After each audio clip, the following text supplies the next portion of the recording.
इसके अलावा वह इतने अजीब मेथड से हार गया था। यही वजह थी कि उसने मन ही मन ठान लिया था कि बीस्ट फाइटिंग राउंड में वह हर हाल में जीतेगा। अगर वह फिर से हार गया तो सच में उसकी आंखों से आंसुओं की नदी बह जाएगी। जैसे ही गाइडिंग टीचर ने घोषणा की कि दूसरा राउंड यानी बीस्ट फाइटिंग स्टेज शुरू होने वाला है, मटेरियल वेयरहाउस खोल दिया गया। उसके अंदर तरह तरह के फूड आइटम्स थे जो पेट की स्किल्स को स्ट्रेंथन करने के लिए इस्तेमाल होते हैं। दोनों कंटेस्टेंट्स को पेट की एग्जिस्टिंग स्किल्स को बढ़ाने के लिए सिर्फ एक आइटम चुनने की इजाजत थी। सिलेक्शन और स्ट्रेंथनिंग के लिए कुल 3 आवर्स का समय दिया गया। आग से भरे इरादों के साथ पीले बालों वाले युवक ने बिना एक पल गंवाए लाल लाल घास की कई मुट्ठियां उठा लीं। यह थी ड्रैगन स्पैरो ग्रास। कहते हैं धातु चाहे कितनी ही मजबूत क्यों न हो, आग के सामने पिघल ही जाती है। उसका मकसद साफ था, उसे फायर फियर्स हाउंड के फायर एट्रीब्यूट को पूरी तरह भर देना था। इसलिए उसने ढेर सारी ग्रास निकाल ली। वह चाहता था कि डॉग की बर्निंग एबिलिटी इतनी बढ़ जाए कि थंडरस्टॉर्म आर्मर बीटल चाहे खुद को मेटलाइज करके डिफेंस बढ़ा ले, फिर भी आग उसकी शेल को जला दे। दूसरी तरफ सूपिंग अब भी अपने कोट की पॉकेट्स में हाथ डाले शांत भाव से मटेरियल बॉक्सेस के पास घूम रहा था, एक एक चीज को ध्यान से देखता हुआ। यहाँ रखी हर्ब्स से वह अच्छी तरह वाकिफ था क्योंकि इन्हें वह खुद कई बार चुन चुका था। जैसे ही उसकी नजर नीली रोशनी फैलाने वाली एक चीज पर पड़ी, उसने बिना हिचक उसे उठा लिया। जांग लिंगोंग उसके पीछे पीछे चल रही थी। उसका दिल तेजी से धड़क रहा था। वह अपने सीने को थामे हुए थी, डरते हुए कि कहीं सूपिंग सच में सिर्फ एक नर्चरिंग एमेटर न निकल आए। फन युयांग का लेवल क्लास में सबसे ऊपर वालों में गिना जाता था। ऊपर से उसे एट्रीब्यूट एडवांटेज भी मिल चुका था। ऐसे में सूपिंग कैसे जीतेगा? फिर 3 आवर्स का नर्चरिंग टाइम खत्म हुआ। गाइडिंग टीचर ने घोषणा की, बीस्ट फाइटिंग स्टेज शुरू होता है। अगले ही पल दोनों बीस्ट्स एक दूसरे पर झपट पड़े। दृश्य ऐसा था जैसे मुर्गों की लड़ाई चल रही हो। डॉग का पूरा शरीर आग में लिपटा हुआ था। वह उछल कर आया और बीटल के विंग को दांतों में जकड़ लिया। यह देख जांगलिन गोंग चुप रह गई। उसे समझ ही नहीं आया कि अब क्या कहा जाए। पीले बालों वाले युवक का हरे बालों वाला दोस्त मुस्कुराया और बोला, फनांग, तुम्हारी एस्ट्रल एनर्जी कंट्रोल की एबिलिटी फिर बढ़ गई है। सिर्फ 3 आवर्स में तुमने डॉग के पूरे शरीर को फ्लेम से ढक दिया। पीले बालों वाला युवक बाहें बांधे खड़ा था, अंदर ही अंदर मुस्कुराते हुए, बस इस पल का इंतजार करता हुआ कि बीटल काट काट कर मर जाए। वह घमंड में कुछ शब्द भी बोल गया। हम उन बाहरी लोगों जैसे नहीं हैं जो बस बातें बनाना जानते हैं। अब जल्दी ही हार का चेहरा दिखेगा। उसका गाइडिंग टीचर यह देखकर अवाक रह गया। उसने कहा, फन यांग, तुम्हें वापस जाकर और प्रैक्टिस करनी चाहिए। यह सुनते ही फन युयांग सन्न रह गया। उसने खाली नजरों से दोनों बीस्ट्स को एक दूसरे से चिपके हुए देखा और तभी उसे साफ दिखा, फायर फियर्स हाउंड दबाया जा रहा था, जमता जा रहा था। सूपिंग ने थंडरस्टॉर्म आर्मर बीटल की मेटल टाइप एक्सोस्केलेटन स्किल का एट्रीब्यूट बदल दिया था। अब वह बन चुकी थी आइसबोन एक्सोस्केलेटन। जब डॉग ने बीटल के शरीर को काटा और उसे जला डालने की कोशिश की, उसी पल बीटल ने अपने विंग्स फैला दिए। उसका पूरा शरीर तेजी से जमने लगा। मेटल को स्ट्रेंथन करने की बजाय सूपिंग ने आइस को चुना था ताकि फायर का मुकाबला फायर से नहीं आइस से किया जाए। शुरुआत में पीले बालों वाला युवक भौहें सिकोड़कर खड़ा रहा। उसे समझ नहीं आया, आखिर आइस और फायर आमने सामने आए तो आइस पिघलकर पानी बन जाती है। ऐसा लग रहा था कि सूपिंग ने एक बुनियादी गलती कर दी है। लेकिन जैसे ही डॉग और पास आया, फन यांग को असली सच्चाई समझ में आई। जब आइस पिघली तो बीटल की बॉडी पर बारीक वाटर ड्रॉपलेट्स बनने लगे। डॉग की बॉडी पर जमी हुई वाटर की बूंदों ने फायर को पूरी तरह रिस्ट्रेन कर लिया। जो डॉग कुछ पल पहले आग का गोला बना हुआ था, अब पानी की पडल में बेबस होकर तड़प रहा था। उसी पल वहां मौजूद लोगों को एहसास हुआ कि सूपिंग कितना जबरदस्त है। सिर्फ 3 घंटे में किसी पेट का एट्रीब्यूट बदल देना कोई आम बात नहीं थी। इसका मतलब साफ था, सूपिंग को अपनी एस्ट्रल एनर्जी की मूवमेंट और आसपास की ऑब्जेक्ट्स की नेचर की बेहद गहरी समझ थी। इसके अलावा उसके शरीर में एस्ट्रल एनर्जी का सोर्स भी बहुत विशाल होना चाहिए था, तभी वह इसे इतनी आसानी से कंट्रोल कर पा रहा था। सीधे शब्दों में कहें तो उसकी लेवल कम से कम रैंक 7 या उससे ऊपर की थी। यानी सूपिंग असल में एक बेहद अनुभवी नर्चरिंग मास्टर था। सूपिंग अब भी मास्क पहने हुए था, इसलिए कोई उसका चेहरा नहीं देख पाया। बस उसकी आंखें दिख रही थीं, जो खुशी से चमक रही थीं और हल्की सी कर्व बनाकर मुस्कुरा रही थीं। 2 राउंड्स हार चुके हो, उसने शांत स्वर में कहा। अब बेट फुलफिल कर सकते हैं? पीले बालों वाला युवक कुछ कदम पीछे हट गया। डैम इट, ये बहुत अजीब है। इसमें साफ रैंक 7 की स्ट्रेंथ है, लेकिन इसके शरीर से मुझे जरा भी एस्ट्रल एनर्जी महसूस नहीं हो रही। फन युयांग लड़ तो चुका था, लेकिन हार मानने को तैयार नहीं था। वह अचानक मुड़ा और सीधा भागने लगा।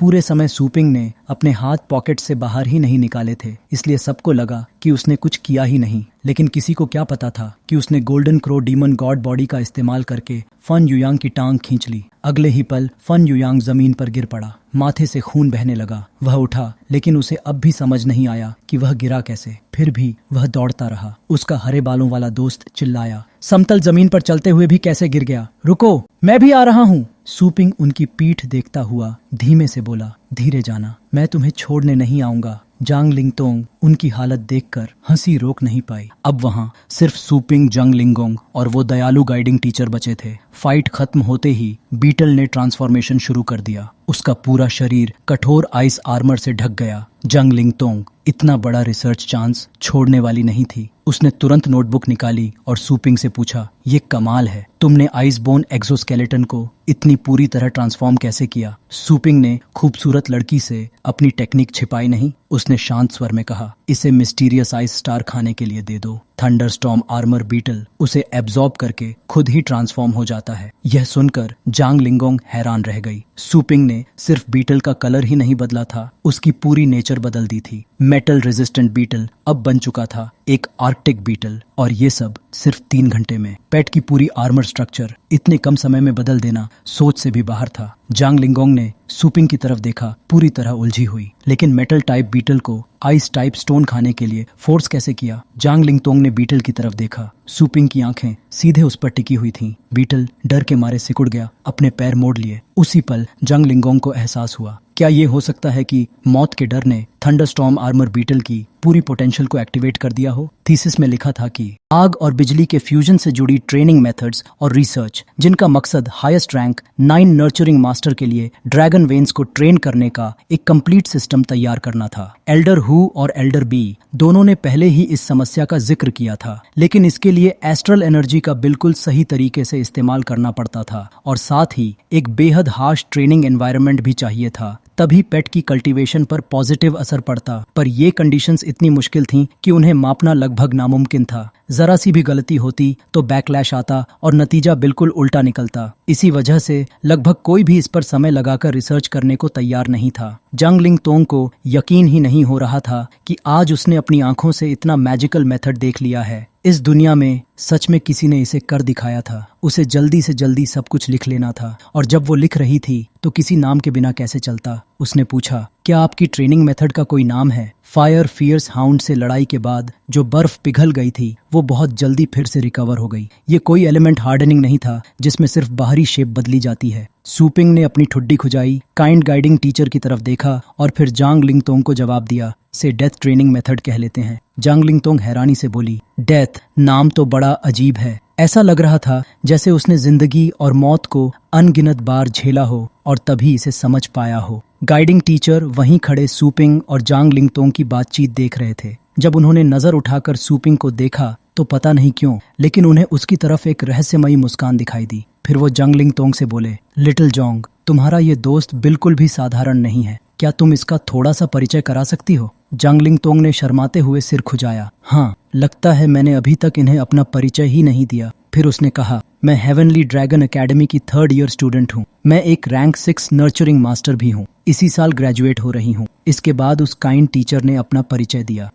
किसी तरह की परेशानी हुई हो तो माफ करना। मैं हेवनली ड्रैगन एकेडमी की क्लास 8 का टीचर डिंग हूँ। क्या मैं आपका नाम जान सकता हूँ? किसी वजह से सूपिंग ने एक्स यूकू क्वांग का नाम लेकर अपना परिचय दिया। शायद इसलिए कि उसका नाम सुनने में अच्छा लग रहा था तो उसने वही आगे कर दिया। टीचर डिंग चौंक गए। उन्होंने अपने चश्मे को ठीक किया और सोचा, एक्सू क्वांग, नर्चरिंग इंडस्ट्री में मैंने ये नाम कभी नहीं सुना, अजीब है। फिर टीचर ने आगे कहा, मिस्टर जू, आपकी ट्रेनिंग मेथड वाकई बहुत यूनिक है। आप शायद इस शहर के नहीं हैं। क्या मैं पूछ सकता हूँ कि आप कहाँ काम करते हैं? सूपिंग ने भी सच्चाई से जवाब दिया, काम करने की तो मैं हिम्मत ही नहीं करूंगा। बस लेवल बी के एक छोटे से इलाके में मेरी एक छोटी सी दुकान है, A6 सिटी में, जो यहाँ से काफी दूर है। इतना कहते हुए सूपिंग को एहसास हुआ कि शायद वो ज्यादा सवाल पूछ रहे हैं। एक और सवाल का जवाब देकर मुड़ जाने का इरादा करते हुए उसने कहा, मैंने सुना है कि होली लाइट में नर्चरिंग मास्टर एसोसिएशन की एक काफी फेमस एक्सचेंज कॉन्फ्रेंस होती है, इसलिए मैं उसे देखने आया हूँ। जैसे ही सूपिंग ने यह कहा, उसने सामने वाले को कहते सुना, क्या इत्तेफाका है, इस साल की nurturing master exchange conference heavenly dragon academy के ग्राउंड्स में ही हो रही है।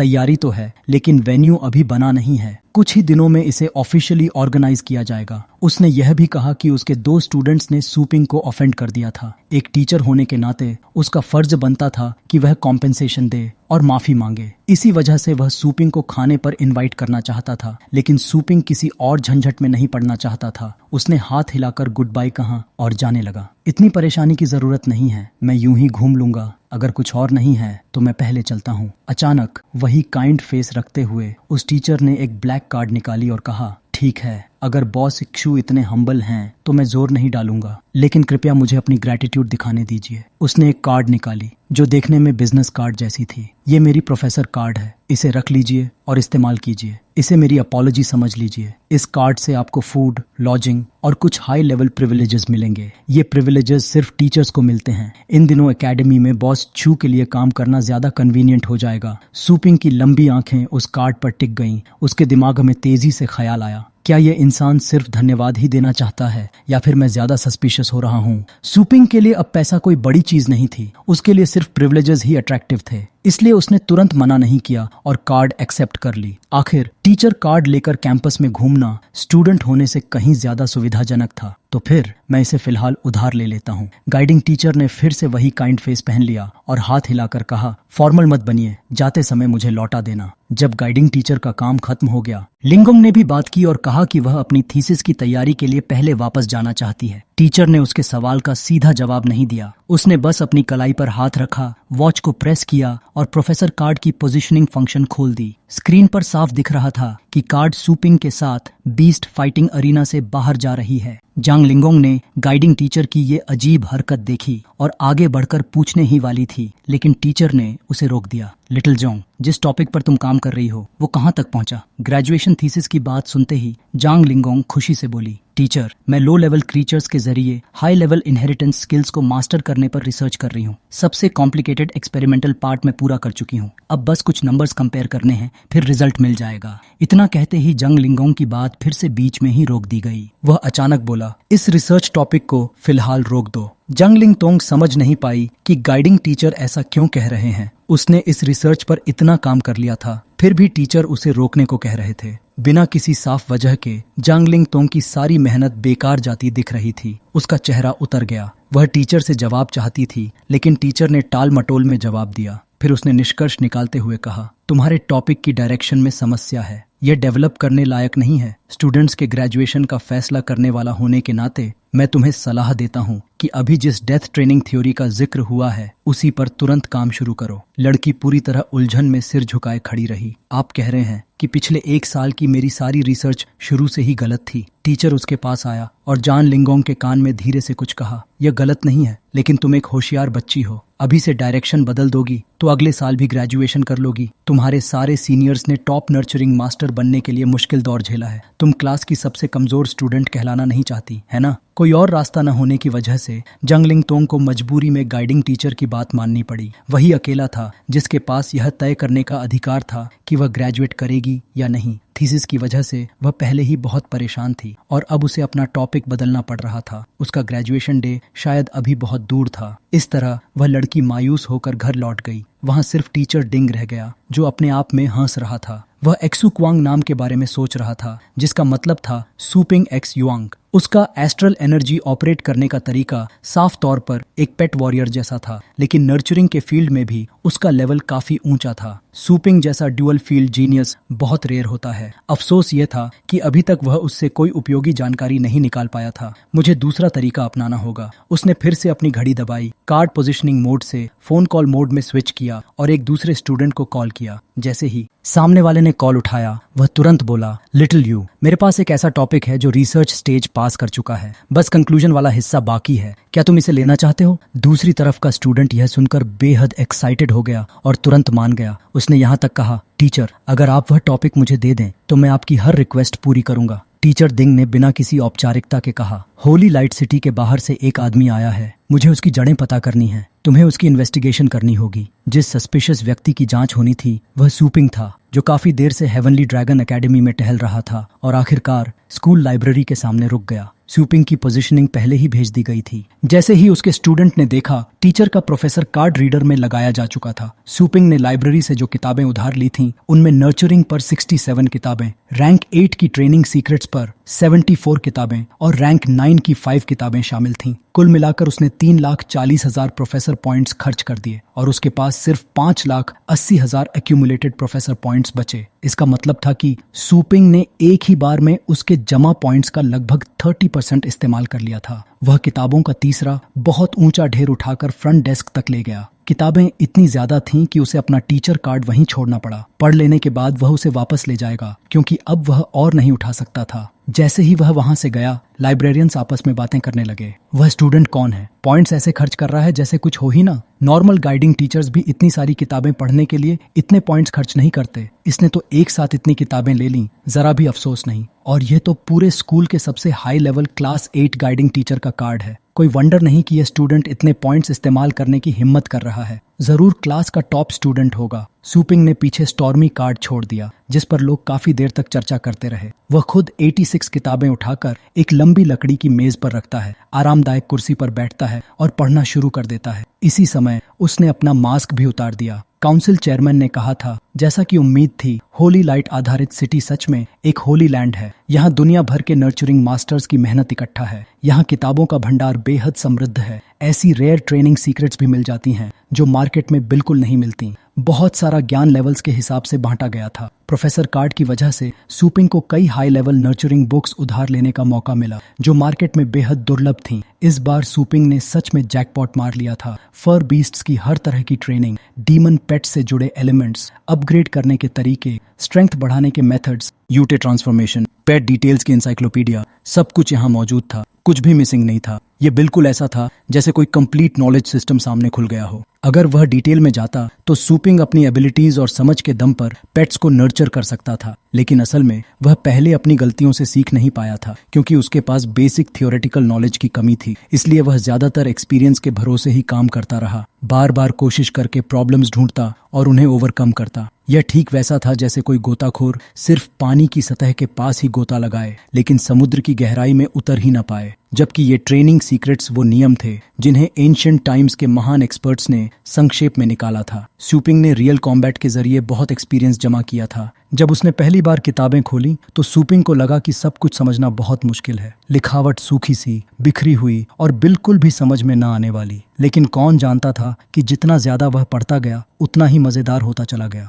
यह बिल्कुल ऐसा था जैसे कोई डाइवर जिसने अब गहराई में उतरना सीख लिया हो और अबिस के नीचे छिपे चमकते मोती चुन पा रहा हो। सच ही कहा गया है, जेड को चमकने के लिए तराशना पड़ता है और इंसान को समझदार बनने के लिए सीखना पड़ता है। हवा की रफ्तार से पढ़ते पढ़ते अचानक उसकी आंखें खुल गईं। समय इस व्यस्त शहर में बड़ी तेजी से बीत गया। धीरे धीरे सूरज ढलने लगा और इमारतें नारंगी सुनहरे रंग में नहाने लगीं। इसी वक्त सूपिंग ने किताब बंद की और गहरी सांस ली। उसके हाथ में अब 86वीं किताब थी, यानी ढेर की आखिरी किताब। उसे खुद भी यकीन नहीं हुआ कि वह ज्ञान में इतना डूब गया था कि बाहर निकल ही नहीं पाया। जब उसने पीछे मुड़कर देखा तो पता चला कि वह 83 किताबें पढ़ चुका था। सुबह टीचर डिंग का कार्ड लेना वाकई एक समझदारी भरा फैसला था। किताबों की संख्या के अलावा उसमें प्राइवेट रीडिंग रूम इस्तेमाल करने का प्रिविलेज भी था। वह बिना किसी रुकावट के जितना चाहे पढ़ सकता था। यही वजह थी कि सूपिंग सारी किताबें खत्म कर पाया। उसने हर ढेर को उठाया और कैशियर के पास लौटाने ले गया। लौटाते समय वह सोच रहा था, मैं पढ़ने में इतना डूब गया कि मैंने उनके इतने सारे एक्यूमुलेटेड पॉइंट्स खर्च कर दिए। पता नहीं इन्हें पैसे में बदलकर उन्हें वापस कर पाऊंगा या नहीं। सूपिंग को अचानक शर्मिंदगी महसूस हुई। उसने किसी की चीज उधार ली थी और इतना ज्यादा इस्तेमाल कर लिया था। उसे डर लगने लगा कि लोग कहेंगे कि उसे एहसान की कदर नहीं। इन्हीं उलझे हुए ख्यालों में वह ध्यान नहीं दे पाया और हॉलवे के दूसरे सिरे से आ रही एक पर्पल हेयर्ड गर्ल से टकरा गया। दोनों के टकराते ही किताबें जमीन पर बिखर गईं। वह लड़की भी समझ नहीं पा रही थी कि क्या करे। घबराते हुए वह बैठ गई और उसकी किताबें उठाने में मदद करने लगी। सामने किताबों का ऊंचा ढेर देखकर उसने पहचान लिया और पूछा, इतनी सारी किताबें, तुम इन्हें कहाँ ले जा रहे हो? चलो मैं भी मदद कर देती हूँ। दोनों ने मिलकर किताबें उठाईं और लाइब्रेरियन के पास लौटाने ले गए। जब सूपिंग द्वारा उधार ली गई किताबों की गिनती पूरी हो गई तो वे विदा लेने ही वाले थे कि अचानक पर्पल हेयर्ड गर्ल एक कदम आगे बढ़ी और जिज्ञासा से बोली, अभी मैंने इस किताब पर ध्यान नहीं दिया था, लेकिन अब देख रही हूँ rank 99 underworld 100 refinements training method. तुम ये किताब खुद पढ़ रहे हो। इतनी हाई लेवल फॉरबिडन बुक पढ़ने वाला नर्चरिंग मास्टर किस रैंक का होगा? सूपिंग हल्का सा हंसा और बात टालते हुए बोला, मैं तो बस अपने टीचर के लिए ये किताब वापस करने आया हूँ। तुम ज्यादा सोच रही हो, मैं खुद नहीं पढ़ रहा। वैसे भी मैंने अभी तक नर्चरिंग मास्टर सर्टिफिकेट लिया ही नहीं है, तो मुझे खुद नहीं पता मैं किस रैंक का हूँ। वह जाने ही वाला था कि लड़की ने उसका हाथ पकड़ लिया और दूसरी दिशा की ओर इशारा करते हुए बोली, मुझे यकीन नहीं हो रहा कि एकेडमी में कोई ऐसा भी है जिसने नर्चरिंग मास्टर सर्टिफिकेट ही नहीं लिया। वैसे भी मुझे रैंक 7 नर्चरिंग मास्टर क्वालिफिकेशन का सप्लीमेंट्री एग्जाम देना है। क्यों ना तुम भी साथ चलो? सूपिंग की स्ट्रेंथ को देखते हुए सवाल अपने आप पैदा होता था, वह आखिर किस रैंक तक पहुंचेगा? उसने बिना सोचे तुरंत हामी भर दी। आखिर जब कोई खूबसूरत लड़की बुलाए तो वह कभी मना नहीं करता था। जैसे ही वह वहां पहुंचा, उसने वही जाना पहचाना सीन देखा, जैसे कैट एंड माउस गेम चल रहा हो। एक हैंडसम युवक को पूरा राइनोसेरोस दौड़ाता हुआ पीछा कर रहा था। वह पसीने से भीगा हुआ रोता चिल्लाता जान बचाकर भाग रहा था। तभी एक सख्त चेहरे वाला ड्रिल सार्जेंट हाथ में कोड़ा लिए प्रमोशन एग्जाम देने आए युवाओं की तरफ इशारा करते हुए गरजा, अरे यह नर्चरिंग मास्टर असेसमेंट है, कोई इस दुनिया में रूनानिंग प्रैक्टिस करने की जगह नहीं है। तुम लोग समझते क्या हो? एक पेट वॉरियर नर्चरिंग मास्टर बनने आया है, लेकिन जैसे ही पेट से सामना हुआ जान बचाकर भागने लगा। तुम फेल हो। अभी तुरंत बटन दबाओ और गायब हो जाओ। घर जाओ और दोबारा अभ्यास करो। उस ड्रिल सार्जेंट की आदत थी कि जो भी छात्र फेल होता वह उसकी पीठ पर कोड़ा मारता था। जाहिर है वह हैंडसम युवक भी इससे बच नहीं पाया। आह, दर्द हो रहा है। मेरी बात सुनी जी सर ड्रिल सार्जेंट। इतनी कमजोर आवाज और पेट को टेम करने चला था। आमतौर पर यह ड्रिल सार्जेंट अपने नाम की तरह ही था, बेहद सखत। कई ग्रुप असेसमेंट मैदान से बाहर निकल चुके थे। सूपिंग के साथ आए हैंडसम लड़के भी कोई अपवाद नहीं थे। जो भी बाहर निकला उसकी पीठ पर ड्रिल सार्जेंट के कोड़े का निशान जरूर था। थोड़ी सी चीजें सीखकर ही प्रमोशन एग्जाम देने आ गए थे। भला कैसे पास होते? इसके बाद उसने अगला ग्रुप बुलाया। बाहर खड़े लोग भी उसकी सख्ती से परेशान थे और आपस में शोर शराबा करने लगे। इस महीने असेसमेंट का इंचार्ज वही क्यों है? किस्मत ही खराब है। ये ड्रिल सार्जेंट तो जिंदा यमराज कहलाता है। न सिर्फ असेसमेंट के स्टैंडर्ड्स बेहद सख्त थे, बल्कि फेल होने पर मार भी पड़ती थी। उसका नाम सुनते ही सबके पसीने छूट जाते थे। कुछ लोगों ने तो एग्जाम छोड़ दिया और सोचा कि अगले महीने देंगे ताकि उसका सामना न करना पड़े। जो अभी बाहर निकला था वह रैंक 5 में प्रमोशन के लिए आया था और पहली बार में ही फेल हो गया। अगर दूसरी बार भी फेल हुआ तो उसे डिमोट कर दिया जाएगा। सूपिंग वहीं खड़ा था, कुछ समझ नहीं पा रहा था। वह अभी अभी गांव से आया था। ताकत तो जबरदस्त थी, लेकिन नियम कानून में कच्चा। उसने पर्पल हेयर्ड लड़की से पूछा, क्या पेट वॉरियर्स को लेवल अप करते समय डिमोट भी किया जा सकता है? लड़की ने सूपिंग को देखा और ईमानदारी से जवाब दिया, तुम भूल गए, हम जैसे पेट ट्रेनर्स का रैंक पेट वॉरियर्स जैसा नहीं होता। इसके लिए ब्लड लाइन जरूरी होती है, तभी जिम्मेदारी उठाई जा सकती है। लेवल अप पूरी तरह असेसमेंट सिस्टम पर निर्भर करता है। रैंक 6 से नीचे असेसमेंट पास कर लो तो लेवल अप हो जाता है, लेकिन अगर एक ही रैंक पर 3 बार फेल हो गए तो डिमोशन तय है। उसकी आंखें थोड़ी उदास हो गईं और वह बोली, रैंक 7 का असेसमेंट पास करने के साथ साथ अगर थीसिस भी स्टैंडर्ड्स पर खरी उतर जाए तभी माना जाता है कि तुम ग्रेजुएट हुए हो और ऑफिशियली पेट ट्रेनर बन सकते हो।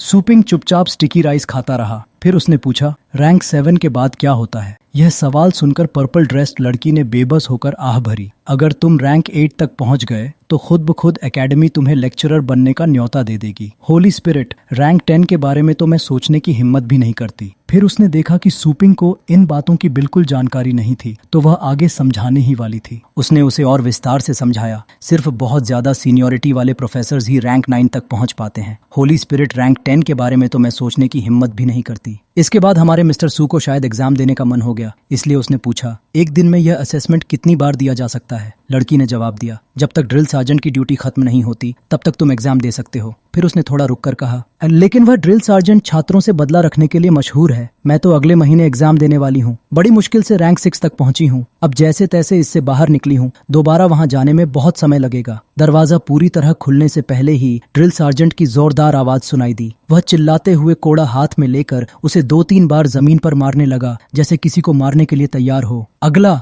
वहां खड़े क्या कर रहे हो? कोई भी आगे बढ़ने की हिम्मत नहीं कर पाया। फिर वह बोला, बाहर खड़े तुम सब, तुमसे ही बात कर रहा हूँ, सब एक तरफ हटो। सूपिंग ठीक दरवाजे के बीच में खड़ा था। ड्रिल सार्जेंट ने उसे देखते ही अंदर बुलाया। सूपिंग का सिद्धांत था, जो आए स्वीकार करो। उसे वैसे भी ज्यादा फर्क नहीं पड़ता था। उसने आसपास के लोगों से कहा, मैं तो रैंक 1 से शुरू कर रहा हूँ, डिमोशन का डर ही नहीं है। वह ड्रिल सार्जेंट इतना डरावना था कि सब पीछे हट रहे थे। ऐसे में किसी का वॉलंटियर बनकर आगे आ जाना सबको राहत दे रहा था। स्यूपिंग आगे बढ़ा और उसके साथ 2 और लोग भी हिम्मत करके सामने आ गए। ड्रिल सार्जेंट ने बाहें सीने पर बांधकर स्यूपिंग से पूछा, तुम रैंक 1 के नए हो, उधर जाओ, पहले अपनी जानकारी रजिस्टर कराओ। पर्पल हेयर्ड लड़की का चेहरा थोड़ा तनाव में आ गया। उसे नहीं पता था कि स्यूपिंग पास होगा या नहीं। उसके पास खड़े 2 लोग हंसने लगे। ये तीनों रैंक 1 वाले सच में ऐसे हैं जैसे नए नए बछड़े जिन्हें बाघ का डर नहीं पता। एक और बदकिस्मत पिटने वाला आ गया। पर्पल हेयर्ड लड़की की आंखें स्यूपिंग की पीठ पर टिक गईं। उसने अपनी आंखों के आसपास सुनहरी एस्ट्रल एनर्जी इकट्ठा की ताकि देख सके कि स्यूपिंग किस रैंक का पेट ट्रेनर है। जो भी हो, सर्टिफिकेट इस बार स्यूपिंग चाहकर भी छुपा नहीं सकता था। वह लगातार अपनी दृष्टि को मजबूत करती रही, स्यूपिंग को देखने की कोशिश करती रही, लेकिन स्यूपिंग जैसे इंसान को वह कैसे देख पाती। यहाँ तक कि उसका लंबा काला कोट भी उसकी जांच को रोक रहा था। फिर उसे जो दिखा वह और भी अजीब था। उसकी नजर में स्यूपिंग पूरी तरह गड़बड़, अव्यवस्थित सा नजर आया। यह पहली बार था जब उसने ऐसी स्थिति देखी थी। उसने अपनी आंखों पर भरोसा नहीं किया और आंखें मसल लीं। ये क्या हो रहा है? क्या मुझे भ्रम हो रहा है? तभी स्यूपिंग रजिस्ट्रेशन बोर्ड के पास पहुंच गया। उसने एस्ट्रल एनर्जी को नियंत्रित करने की एक उच्च स्तरीय विधि का उपयोग किया। उग्र और अशांत एस्ट्रल एनर्जी उसके आसपास लहराने लगी। उसके चारों ओर मौजूद एस्ट्रल एनर्जी को ब्लॉक कर दिया गया। फिर उसने फिल्टर की हुई एस्ट्रल एनर्जी को इकट्ठा करना शुरू किया, जिससे एक इफेक्टिव शील्ड बन गया। उसी समय रजिस्ट्रेशन बोर्ड पर नोटिफिकेशन उभरा, registration complete, elementary pet trainer registered, exam order 44, assessment level rank 1, number of failures 0, please enter the exam room. अगले ही पल तीनों एग्जाम रूम में खड़े थे। हर व्यक्ति के सामने एक छोटा सा बोर्ड था। मैदान के बीच में एक पिंजरा रखा था जिसके अंदर एक बीज था। फिर टीचर ने असेसमेंट का कंटेंट बताया। व्हाइट माउस के फर को एस्ट्रल एनर्जी से डाई करना है। अगर फर काला हो गया तो एक्सपेरिमेंट सक्सेसफुल माना जाएगा। Time limit 30 minutes. नियम सुनते ही दोनों ने जल्दी से पेट कंट्रोल ग्लव्स पहन लिए और तुरंत माउस का फर डाई करने लगे। हमारा स्यूपिंग बिना ग्लव्स के ही माउस को उठाता है और कुछ देर उसे ध्यान से देखता रहता है, फिर ही एक्शन लेता है। वाकई नर्चरिंग की होली लैंड है। इस व्हाइट माउस का सिर ही कितना बड़ा है। टाइमर स्टार्ट होने की अनाउंसमेंट के बाद भी स्यूपिंग माउस को देखता रहा, उससे कुछ देर बात करता रहा। उधर बाकी दोनों ने टाइमर सुनते ही फर डाई करने की कोशिश शुरू कर दी। फिर ड्रिल सार्जेंट एक कैंडिडेट के पास आकर खड़ा हो गया। उसे देखकर वह इतना घबरा गया कि पसीना छूटने लगा, यहाँ तक कि पेशाब निकलने वाली हालत हो गई। असल में माउस लगभग मर ही चुका था।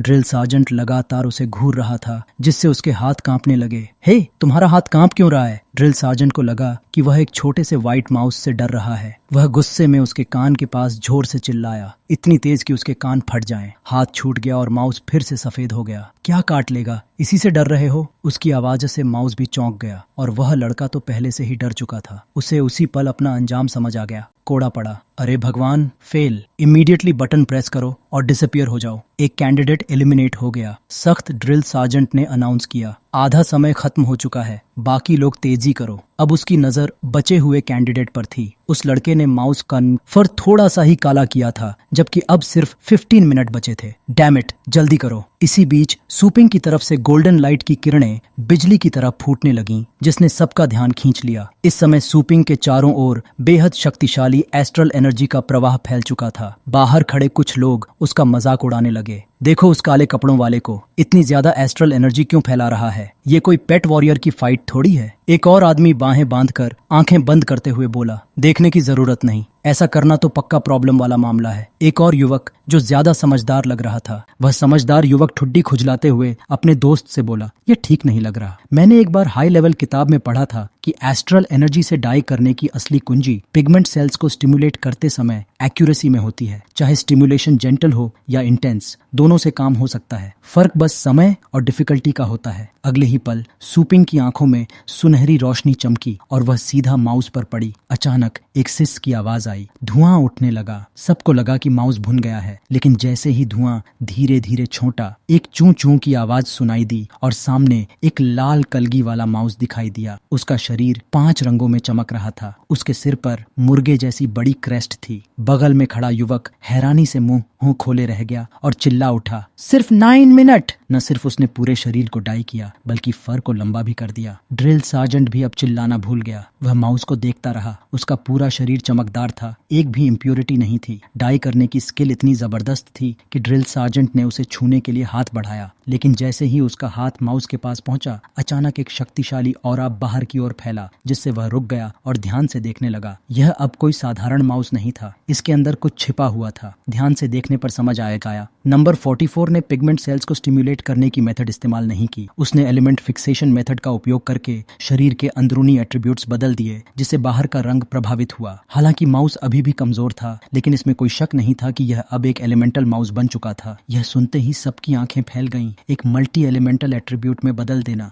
और वह भी बिना किसी टूल के, यह पागलपन था। यह रैंक 1 का कंटेंट कैसे हो सकता है? यह तो स्कोप से बाहर है। ड्रिल सार्जेंट ने सूपिंग की ओर देखा, मन में सोचते हुए, यह एग्जामिनी नया है क्या? मैंने इसे पहले कभी क्यों नहीं देखा? कहीं यह किसी पुराने मॉन्स्टर द्वारा नर्चर किया गया टैलेंट तो नहीं? फिर उसने आवाज धीमी की और ऐसा फैसला लिया जो उसने पहले कभी नहीं लिया था। नंबर 44, तुम असेसमेंट पास कर चुके हो। तुमने रैंक 6 से नीचे के सभी असेसमेंट्स को एक्सेलेंटली कंप्लीट किया है, इसलिए मैंने फैसला किया है कि तुम्हें डायरेक्टली रैंक 7 असेसमेंट में भाग लेने दिया जाएगा। यह सुनकर सब हैरान रह गए। हैरानी सिर्फ प्रमोशन की नहीं थी, बल्कि इसलिए भी कि ड्रिल सार्जेंट के चेहरे पर अब एक हल्की मुस्कान थी। सीधे रैंक 7 असेसमेंट? अगर वह पास हो गया तो क्या वह सीधे ग्रेजुएट नहीं कर जाएगा? बिना ज्यादा इंतजार कराए ड्रिल सार्जेंट ने रैंक 7 असेसमेंट का कंटेंट अनाउंस किया। एक फियर्स बीस्ट को टेम करना है। नंबर 44, तुम इसी को टेम करोगे। इसके अलावा तुम्हें इसे स्ट्रेंथन भी करना होगा। यह एक रैंक 7 का असेसमेंट था। यह एक ब्लड लाइन वाला फियर्स बीस्ट था, यिन सोल ब्लड मिस्ट। सामान्य तौर पर किसी रैंक 7 फियर्स बीस्ट को टेम करना ही बेहद कठिन होता है। ऊपर से यह एक बेचैन यिन सोल था। एग्जाम के लिए सिर्फ आधा दिन दिया गया था। किसी को नहीं पता था कि सूपिंग यह चैलेंज स्वीकार करेगा या नहीं, क्योंकि इस फियर्स बीस्ट में 3 सिस्टम्स थे, डीमन, स्पिरिट और सिस्टम एट्रीब्यूट्स। इसे टेम करना बेहद मुश्किल था। इसकी प्रकृति अत्यंत विशियस थी और यह दूसरों की स्पिरिट को कंट्रोल करने में माहिर था। अगर टेम करने की सही मेथड न पता हो तो इसका बैकलैश हो सकता था। दिमाग को गंभीर क्षति पहुंचती और इंसान वहीं पागल हो सकता था। जो अभी अभी रैंक 1 पास करके आया हो, उसे यह मॉन्स्टर देना सच में लिविंग यामा कहलाने के लायक फैसला था। ओह, और एक बात, सूपिंग की स्पेशलिटी थी। शायद यह तो उसके लिटिल स्केलेटन का भी एक सोल्जर बन सकता था। इस समय सूपिंग ने एक शब्द भी सहमति का नहीं कहा। वह शांत लेकिन निर्णायक स्वर में बोला, आधा दिन की जरूरत नहीं, 5 घंटे काफी हैं। उसके इस बयान के बाद पूरा मैदान सन्न रह गया। ड्रिल सार्जेंट ने कुछ नहीं कहा। उसने तुरंत केज जमीन पर रख दिया। जैसे ही केज जमीन पर रखा गया, ब्लड मिस्ट सोल ने मुंह खोला, जीभ बाहर निकाली, मानो सूपिंग का मजाक उड़ा रहा हो। उसके पंजे कीलों जैसे तेज थे। वह दहाड़ा।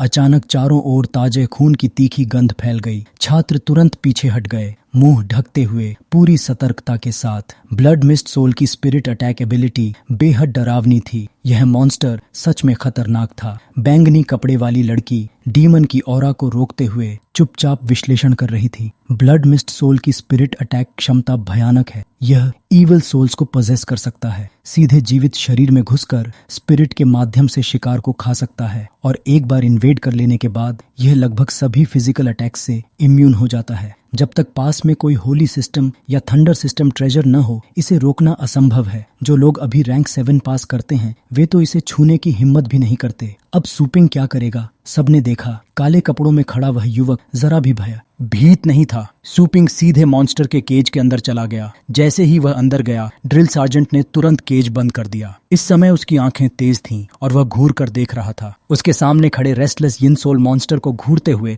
वह हल्के स्वर में बोला, ड्रिल सार्जेंट, इसे बाहर छोड़ दीजिए। वह अंदर आने से पहले ही तैयार था। जैसे ही ईवल बीस्ट ने अपने शिकार को देखा, उसने तुरंत मुंह खोल दिया और खुशी से झपट पड़ा। उसने तुरंत ईवल सोल पोजेशन एक्टिवेट कर दिया। अपने नए तेज क्लॉज के साथ वह सूपिंग पर झपटा। उसका इरादा था उसे पकड़कर उसके माइंड में घुस जाना, लेकिन जहां जहां बीस्ट वार करता, सूपिंग वहां से गायब हो जाता। वह बेहद हल्का और फुर्तीला था। कभी बाएं झुकता, कभी दाएं, कभी नीचे बैठता, कभी ऊपर देखता और अगले ही पल हवा में उछल जाता। यह बिल्कुल चूहा और बिल्ली का खेल लग रहा था। जब रेस्टलेस यिन सोल नीचे सूपिंग को ढूंढ रहा था, तभी सूपिंग अचानक ऊपर उछला और सीधे उसके सिर पर लात मारी। उसने लाइब्रेरी में इस तरह के बीस्ट के बारे में पढ़ा था। उसे पता था कि इसे काबू करने के लिए थंडर सिस्टम ट्रेजर की जरूरत होती है, लेकिन सूपिंग के पास कोई थंडर सिस्टम ट्रेजर नहीं था। अगर बीस्ट को थंडर चाहिए था तो वह खुद उसे दिखा देगा। सूपिंग ने अपनी 5 उंगलियां फैलाकर रेस्टलेस यिन सोल के सिर पर रख दी। उसने अपनी थंडर पाथ सीधे उसके दिमाग में प्रवाहित कर दी और उसके माइंड के अंदर विशाल गरिमामय थंडर गॉड की छवि उतार दी। वन आइड डीमन की आंखें पलट गईं, उसकी प्यूपिल्स डर से सिकुड़ गईं। उसने स्पष्ट रूप से थंडर गॉड का पूरा स्वरूप देख लिया था। अगले ही पल वह दहाड़ उठा, बचाओ, मुझे बचाओ। अब उसे उस काले कपड़ों वाले मानव शिकार की परवाह नहीं थी। वह सीधे एग्जिट के आयरन फ्रेम की तरफ भागा, सिर्फ सूपिंग से दूर जाने के लिए। उसके चेहरे को देखकर साफ था, ब्लड मिस्ट सोल को अभी अभी वर्ल्ड शैटरिंग मेंटल शॉक लगा था। अब वह सूपिंग से पंगा नहीं लेना चाहता था। सूपिंग के पास समय था। वह शांत कदमों से रेयर हर्ब्स वाले काउंटर की ओर बढ़ा, उसे स्ट्रेंथन करने के लिए। उसने एक हरा लंप उठाया और कुछ बैंगनी ब्रांचेस, जिनके बारे में उसने 9 अंडरवर्ल्ड 100 रिफाइनमेंट्स में पढ़ा था। उसमें लिखा था कि रैंक 9 से नीचे की ब्लड लाइन वाले डीमंस को कैसे अपग्रेड किया जाए। सूपिंग ने सोचा, यह नई मेथड आजमा ही लेता हूँ ताकि भविष्य में लिटिल स्केलेटन को अपग्रेड करने में आसानी हो। उसने दोनों हर्ब्स का एसेंस एस्ट्रल एनर्जी से अलग किया और रिफाइन करने लगा। दाएं हाथ में fire system soul condensing grass, बाएं हाथ में thunder system orchid wine. Blood mist soul की सबसे बड़ी वीकनेस थी, वह थंडर सिस्टम अटैक से बेहद डरता था। सूपिंग उसी कमजोरी को खत्म करना चाहता था। उसने दोनों रिफाइंड एसेंस को मिलाया, वे घूमने लगे। आधा हरा और आधा बैंगनी गोला बन गया। उसे मुंह खोलने पर मजबूर करने की कोई तरकीब ढूंढने के बजाय सूपिंग ने सीधे वही पूरा स्ट्रेंथनिंग बॉल उस ब्लड मिस्ट सोल पर फेंक दिया। भागने की कोशिश कर रहा था, लेकिन जैसे ही गोला उससे टकराया, उसकी चीख और भी तेज हो गई। कुछ ही पलों में उसका पूरा शरीर हरे और बैंगनी ऑरा से घिर गया। वह ऑरा उसे ऊपर उठाने लगी। धीरे धीरे उसका रंग चांदी जैसा सफेद होने लगा। यह उसके फर का रंग बदलना नहीं था, बल्कि ब्लड मिस्ट सोल खुद प्रकाश छोड़ रहा था। बैंगनी बालों वाली लड़की ने अपना चेहरा ढक लिया। वह चौंक गई थी, क्योंकि यह रोशनी तभी दिखाई देती है जब कोई पेट एवोल्यूशन के संकेत दिखाता है। ब्लड मिस्ट सोल धीरे धीरे फीका पड़ता गया। वह हवा में ऊपर तैर रहा था। अब उसका आकार धुएं की सफेद लहर जैसा धुंधला हो गया था। कुछ ही देर में सूपिंग और उस बीस्ट के आसपास सफेद धुंध छा गई, लेकिन सूपिंग का ध्यान नहीं टूटा। वह पूरी एकाग्रता से अपनी एस्ट्रल एनर्जी और हर्ब्स के एसेंस को नियंत्रित कर रहा था, ताकि इस बीस्ट के एट्रीब्यूट्स को पूरी तरह बदल सके। उसके शांत चेहरे और इतनी फ्लुएंट टेक्निक को देखकर सख्त ड्रिल सार्जेंट मन ही मन सोचने लगा,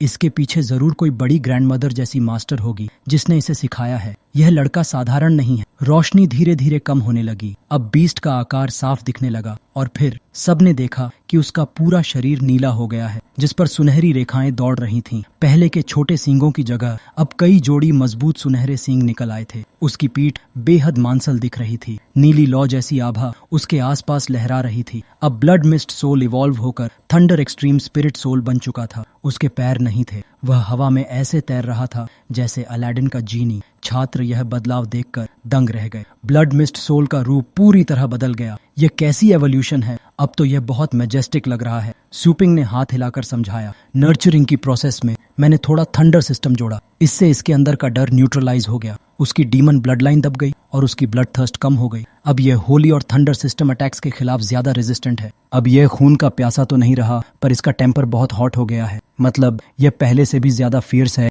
जिस चीज को नापसंद करेगा तुरंत हमला करेगा। उदाहरण के लिए केज। उसने केज की ओर देखा। उसे वह पसंद नहीं आया। अगले ही पल उसने अपनी शक्ति झटकी और केज हवा में उड़ गया। पहले जब वह रेस्टलेस यिन सोल था, तब वह बाहर निकलने के लिए केज को हिलाता था, लेकिन सफल नहीं होता था। अब एक ही पल में वह आजाद हो गया। छात्रों ने देखा वह बाहर छलांग लगाने ही वाला था। स्टूडेंट्स घबराकर पीछे हट गए। सब एक दूसरे से कहने लगे, जल्दी भागो वरना पिट जाओगे। ड्रिल सार्जेंट ने देखा कि मामला ठीक नहीं है। ब्लड मिस्ट सोल इवॉल्व होने के बाद लेवल अप भी कर चुका था और उसकी कॉम्बैट एबिलिटी पहले से कहीं ज्यादा बढ़ चुकी थी। उन्होंने तुरंत एस्ट्रल एनर्जी ग्लव्स पहन लिए। चेहरे पर सख्ती थी। इरादा था उसे सप्रेस करना ताकि ताकि वह बाहर निकलकर स्टूडेंट्स को नुकसान न पहुंचा सके। लेकिन ड्रिल सार्जेंट ने यह नहीं सोचा था कि यह थंडर जायंट स्पिरिट सोल उनकी कल्पना से भी तेज और ताकतवर होगा। उन्होंने कुछ करने की कोशिश ही की थी कि बीस्ट ने दोनों हाथों से आयरन बार्स को अलग धकेल दिया। अब वह सीधे उनके सामने था। ड्रिल सार्जेंट को देखते ही उसने अपना तेज नीला हाथ उठाया, सीधे उनके सिर पर वार करने के लिए।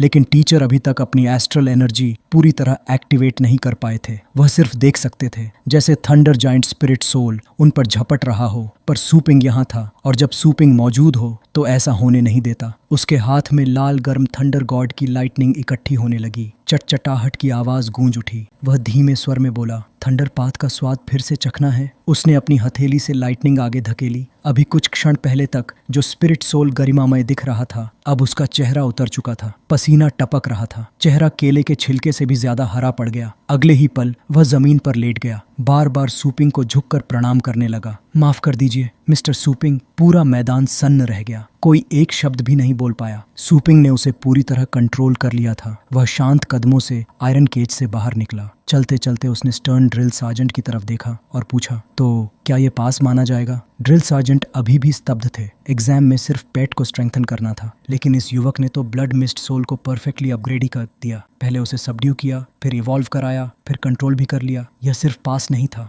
यह तो पूरी असेसमेंट को पार कर जाना था। सार्जेंट ने कहा, सूपिंग, तुम्हारी एबिलिटी इतनी जबरदस्त है कि वह सबसे स्ट्रॉन्ग रैंक 9 पेट ट्रेनर्स को भी अफेक्ट कर सकती है। उनकी यह बात सुनकर वहां खड़े सारे स्टूडेंट्स दंग रह गए। स्ट्रॉन्गेस्ट रैंक 9 ट्रेनर्स को अफेक्ट करना, क्या हमने गलत सुना? एक ही दिन में कोई रैंक 1 से रैंक 9 तक पहुंच जाए, ऐसा बैकग्राउंड आखिर किसका हो सकता है? तभी अचानक ऊपर से एक व्हाइट फिगर हंसते हुए नीचे उतरी। Very good. यह सच में एक स्किलफुल परफॉर्मेंस था जो देखने वालों को खुश कर दे। नीचे खड़ी पर्पल हेयर्ड गर्ल ने भी उस साफ झलकती स्ट्रेंथ को पहचान लिया। वह पेट ट्रेनिंग एसोसिएशन के वाइस प्रेसिडेंट भी थे। सबने तुरंत सिर झुकाकर वाइस प्रेसिडेंट को ग्रीट किया, लेकिन उन्होंने किसी की ओर ध्यान नहीं दिया। वह सीधे सूपिंग की तरफ मुड़े और कहा, follow me. Stern drill sergeant ने ऊपर देखा और मन ही मन सोचा, क्या यह युवा वाइस प्रेसिडेंट बाई का डिसाइपल है? मजा तो अभी शुरू हुआ था। थोड़ी देर बाद वह सूपिंग को एक प्राइवेट रूम में ले गए और बोले, लोनजांग से आए ऑनर्ड गेस्ट, कृपया अपना मास्क उतार दीजिए। यह सुनकर सूपिंग के मन में सवाल उठा कि इन्हें उसके बारे में कैसे पता चला। सामने वाले ने उसकी मनोदशा भांप ली। दाढ़ी सहलाते हुए बोले, चौंकने की जरूरत नहीं, इतनी कम उम्र में इतनी स्किल होना बहुत रेयर है, इसलिए पहचानना आसान है। लिटिल स्केलेटन, डार्क हाउंड और Frost silver star moon dragon को ट्रेन करने वाला और कोई नहीं बल्कि पेट स्टोर ओनर सूपिंग ही है। सूपिंग ने ठंडे चेहरे के साथ जवाब दिया, आपने काफी थरो इन्वेस्टिगेशन की है। फिर उसने पूछा, मुझे यहाँ बुलाने की क्या वजह है? वाइस प्रेसिडेंट सीधे मुद्दे पर आ गए, क्या तुमने 4 किंग्स के बारे में सुना है? उन्होंने समझाया, 4 किंग्स यानी 4 किंग बीस्ट्स, वही सबसे स्ट्रॉन्गेस्ट अस्तित्व हैं। ब्लू स्टार पर जो फियर्स बीस्ट्स थे, उनके माथे की बनावट देखकर ही समझ आ रहा था कि वो कोई ऑर्डिनरी जानवर नहीं थे। उनमें गुड, इविल, अबिस लॉर्ड और 7 सिंस ऑफ द शोर शामिल थे। इन सब की एक कॉमन विशेषता थी कि ये ह्यूमन लैंग्वेज समझते थे और बेहद कनिंग थे। इन्होंने काउंटलेस बेस सिटीज तबाह कर दी थीं। सैकड़ों मीटर ऊंची दीवारें भी इनके लिए कुछ नहीं थीं। एक कदम में सब ढह जाता था। बूढ़ों से लेकर बच्चों तक इन्होंने अनगिनत लोगों को मार डाला। फ्रेश ब्लड बहते बहते एक रेड रिवर बन गया था, इतना कि पूरे पहाड़ और नदियों के इलाके उसमें डूब सकते थे। तय हो चुका था कि ये ब्लू स्टार के नंबर 1 एनिमी है। वो सूपिंग की तरफ गंभीर चेहरे से देखता है। चारों किंग्स में से हर एक के पास हेवनली फेट, रेल्म के बराबर ताकत है। सूपिंग ने हैरानी से बो से पूछा, कहीं गलती तो नहीं? सच में हेवनली फेट रेल्म तक पहुंच चुके हैं।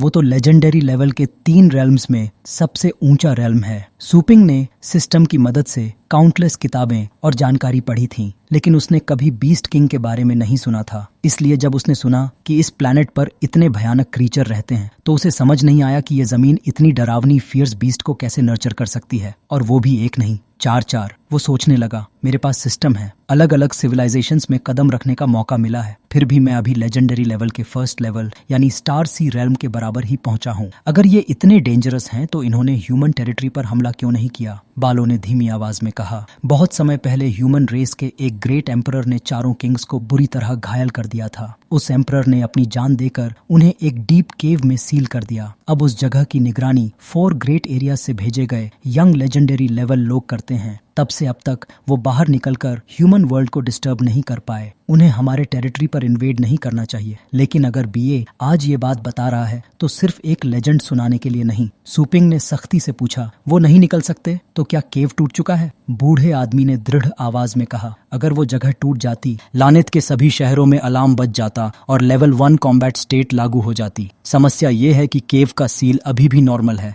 लेकिन अबैंडन्ड एरिया ने प्रिडिक्ट किया है कि फियर्स बीस्ट्स उन इलाकों के पास दिखाई दे रहे हैं जहां वो आमतौर पर नहीं आते। इस घटना को अनस्टेबल मार्क किया गया है। होली लाइट सिटी आते समय सुपिंग बुदबुदाया। उसने खुद वाइल्ड बीस्ट्स की एबनॉर्मल मूवमेंट देखी थी। दोनों ट्रेन्स लगभग डिस्ट्रॉयड हो गई थीं और भारी कैजुअलिटीज हुई थीं क्योंकि वाइल्ड बीस्ट्स उतर आए थे। अगर सुपिंग ने कहानी का एक कोना पकड़ लिया है तो चीजें समझना आसान होगा। बीए ने सिर हिलाया। ये फेनोमेनन अब शहरों में रहने वाले ह्यूमंस की सेफ्टी को थ्रेटन करने लगा है। लगता है सिटी प्रोटेक्शन को तुरंत अपग्रेड करना पड़ेगा। बीए असल में ये बताना चाहता था कि उसे शक है ये एबनॉर्मल फिनोमेनन सिर्फ नेचुरल डिजास्टर या स्टॉर्म नहीं है। उन्हें पहले से ही आने वाले डेंजर का अंदेशा। इसीलिए मैंने इस मौके का फायदा उठाकर नर्चरिंग मास्टर एसोसिएशन को इनविटेशन भेजे हैं ताकि यहाँ के एक्सपर्ट्स को इकट्ठा करके इससे निपटने के लिए पॉलिसीज तैयार की जा सकें। एसयू पिंग ने बाहें मोड़ी, सिर थोड़ा तिरछा किया और पूछा, क्या तुम्हारी नर्चरिंग मास्टर एसोसिएशन को इतनी सारी चीजें मैनेज करनी पड़ती हैं? सब कुछ मैनेज करने की जरूरत क्यों है? बालों ने आंखें बंद की, धीरे से दाढ़ी सहलाई जैसे कोई तारीफ सुन ली हो। फिर बोला, ये समझना आसान है मिस्टर सुपिंग, तुम नर्चरिंग मास्टर असेसमेंट दे रहे हो तो तुम्हें थोड़ा एहसास हुआ होगा। पेट वॉरियर्स जहां सिर्फ अटैक और फेटल मूव अनलीश करने पर ध्यान देते हैं, वहीं ट्रेनर्स पेट को कंट्रोल करने पर ज्यादा फोकस करते हैं। साफ शब्दों में कहें तो ये एस्ट्रल एनर्जी को प्लान और मेथड से इस्तेमाल करके पावर क्रिएट करने की कला है। आखिरकार ट्रेनर्स ही वो लोग हैं जो पावर बिस्टो करते हैं। इतनी ताकतवर एसोसिएशन होने के बावजूद नर्चरिंग मास्टर एसोसिएशन ने अबैंडन्ड एरिया में सीधे अपने लोग क्यों नहीं भेजे? बालो ने बताया कि जब एबनॉर्मल प्रॉब्लम पहली बार सामने आई तब उसने संबंधित सिटीज को ऑर्डर दिया था कि अपनी पायनियरिंग टीम्स भेजकर इन्वेस्टिगेशन करें। लेकिन अबैंडन्ड एरिया बहुत विशाल है और फियर्स बीस्ट्स हर जगह उड़ रहे हैं, इसलिए जल्दी रिजल्ट मिलना आसान नहीं है। इस मामले पर तुम्हारी क्या राय है? सच कहूं तो क्लूज बहुत कम हैं। मैं भी असमंजस में हूं। यहाँ दिमाग खपाने से बेहतर है कि मैं अपना कॉम्बैट पावर बढ़ाऊं। मैं ट्रेनर की स्पिरिट ओपनिंग स्किल सीखना चाहता हूँ। हेवनली ड्रैगन लाइब्रेरी की पूरी लाइब्रेरी खंगाल डाली,